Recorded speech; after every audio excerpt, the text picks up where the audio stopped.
আসসালামু আলাইকুম ভিউয়ার্স, কেমন আছেন সবাই? আশা করছি সবাই অনেক অনেক ভালো আছেন। ভিউয়ার্স, সারা দেশে বন্ধ রয়েছে 4G ইন্টারনেট, শুধু সীমিত আকারে চালু আছে ওয়াইফাই ইন্টারনেট। তাতেও চলছে না ফেসবুক অথবা টিকটক। এই ওয়াইফাই ইন্টারনেট দিয়ে ফেসবুকে অথবা টিকটকে প্রবেশ করা যাচ্ছে না, কারণ বাংলাদেশ থেকে ফেসবুক এবং টিকটকের সার্ভার ব্লক করে রাখা হয়েছে। তো এখন কথা হচ্ছে, আপনি ওয়াইফাই ইন্টারনেট দিয়ে কিভাবে ফেসবুক অথবা টিকটকে প্রবেশ করবেন।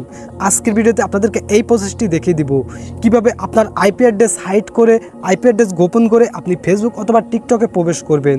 আপনি ওয়াইফাই ইন্টারনেট দিয়ে খুব সহজে ফেসবুক ব্যবহার করতে পারবেন, টিকটক ব্যবহার করতে পারবেন। অবশ্যই আপনাকে ভিপিএন ইউজ করতে হবে। তো আজকের ভিডিওতে আপনাদেরকে দেখাবো সম্পূর্ণ ফ্রিতে আপনারা কোথায় ভিপিএন পাবেন এবং কোন ভিপিএনটি ব্যবহার করে আপনি খুব সহজে ফেসবুক এবং টিকটক ব্যবহার করতে পারবেন। তো চলুন আপনাদেরকে প্রসেসটি দেখিয়ে দিচ্ছি। তো বন্ধুরা, আপনারা ফ্রিতে ভিপিএন ডাউনলোড করার জন্য সরাসরি চলে যাবেন গুগল প্লে স্টোরে। ওকে, গুগল প্লে স্টোরে প্রবেশ করার পর এখানে আপনারা সার্চ করবেন সুপার ভিপিএন লিখে। জাস্ট আপনারা সুপার ভিপিএন লিখে সার্চ করবেন। সার্চ করলে আপনারা এই ভিপিএনটি পেয়ে যাবেন। তো আপনারা এই ভিপিএনটি ব্যবহার করবেন। এই ভিপিএনটি সম্পূর্ণ ফ্রি এবং এই ভিপিএনটি খুব ভালো কাজ করে থাকে।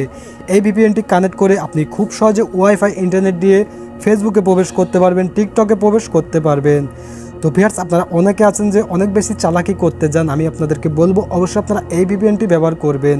আপনার কাছে যদি মনে হয় অন্য ভিপিএন ভালো, তারপরও আপনি সেই ভিপিএনটি ব্যবহার করবেন না, কারণ সব ভিপিএন দিয়ে আপনি এই ইন্টারনেট দিয়ে আপনি ফেসবুক অথবা টিকটকে প্রবেশ করতে পারবেন না। তাই আমি সাজেস্ট করব অবশ্যই আপনারা এই ভিপিএনটি ব্যবহার করবেন।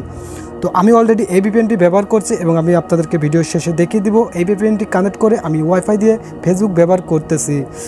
ওকে, আমি সরাসরি ভিপিএন অ্যাপ্লিকেশনটি ওপেন করলাম। ওকে, ভিপিএন অ্যাপ্লিকেশনটি ওপেন করলে আপনাদের সামনে এরকম ইন্টারফেসে শো করবে। তো ভিউয়ার্স, অবশ্যই আপনি ফার্স্ট এড ওপেন করতে গেলে আপনার কাছে আপনার ডিভাইসের অ্যালাউ পারমিশন চাইতে পারে।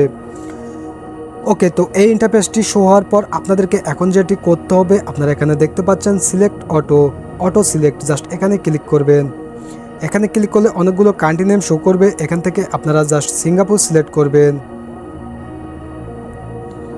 সিঙ্গাপুর সিলেক্ট করার পরে আপনারা এই ভিপিএনটি কানেক্ট করার জন্য এখানে দেখতে পাচ্ছেন কানেক্ট লেখা, জাস্ট এখানে ক্লিক করবেন। এখানে ক্লিক করার পর আপনারা দেখতে পাচ্ছেন কানেক্টিং, তার মানে কানেক্ট হচ্ছে। আপনারা এখানে রেড কালার দেখতে পাচ্ছেন কানেক্টিং। যখন কানেক্ট হয়ে যাবে এখানে কানেক্ট লেখা শো করবে। ওকে, দেখতে পাচ্ছেন ভিপিএনটি কানেক্ট হয়ে গেল, আপনারা দেখতে পাচ্ছেন।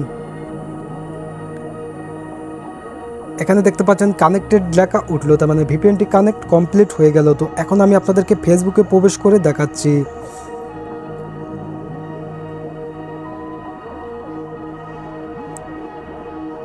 ওকে, দেখতে পাচ্ছেন আমি ফেসবুকে প্রবেশ করলাম। ভিউয়ার্স, আপনারা এই পোস্টটি দেখতে পাচ্ছেন 7 মিনিট আগে, এখানে আপনারা দেখতে পাচ্ছেন। তার মানে এই ভিপিএন দিয়ে খুব সহজে আমি ফেসবুক ব্যবহার করতে পারছি। সো ভিউয়ার্স, আমার আজকের ভিডিওটি এ পর্যন্ত। আমি একদম সহজ করে দেখানোর চেষ্টা করলাম। আর ভিডিওটি ভালো লাগলে অবশ্যই একটি লাইক দেবেন। প্রতিনিয়ত কোনো না কোনো হেল্পফুল ভিডিও পেতে আমাদের চ্যানেলটি সাবস্ক্রাইব করে রাখবেন।